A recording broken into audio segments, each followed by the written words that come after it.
Kong Skull Island is directed by Jordan Von Roberts and stars Tom Hiddleston, Samuel L. Jackson, Brie Larson and John C. Reilly. When recent space satellites are sent into space, a new mysterious uncharted island is discovered. Convinced that there is more to this island than meets the eye, the company Monarch and the government has military backing to launch an investigation onto the island to discover what is out there.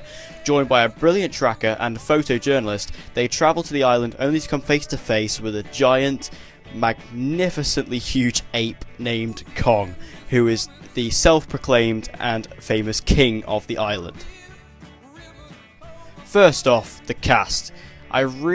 The cast is very varied and talented in this movie, however, none of these fantastic actors really stand out. When you've got massive comedic presences like Samuel L. Jackson, and you make him uninteresting, you know you're doing it wrong. And Tom Hiddleston and Brie Larson were fine, but they were just so average and just generic that again, you don't really care about who they are or what happens to them in the film, and that was really disappointing. There were some great characters, such as Toby Kebbell's Captain Jack Chapman, as he was actually believable, and though his accent was a bit dodgy, for most part it was not too bad, and you can forgive it as he is the most convincing character in this movie. And thank God for John C. Reilly for saving this movie. His character was actually entertaining, and his backstory was actually pretty cool and interesting, and his character strongly links to the story, which is cool to see. I thought his character might have ruined it, but he really didn't, it was the opposite.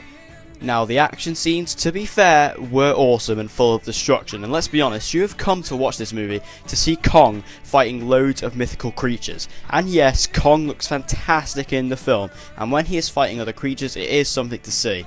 And I watched this in IMAX, and it 100% accelerated the experience for me. And if I was you, I would go watch this in IMAX if you are going to go watch the movie at all, because it will definitely be the best way to watch this film and the best way to experience it. Overall, I did like Kong Skull Island, and it is a fun, disposable action movie, but it does not have a great amount of story or substance to back it up. But it is a fine addition to this new monsterverse, and I will say, stay for the post-credit scene as it is really cool, and it does have some awesome hints of what's to come in the future of this new shared cinematic universe. So that said, I'm going to give Kong Skull Island a C-.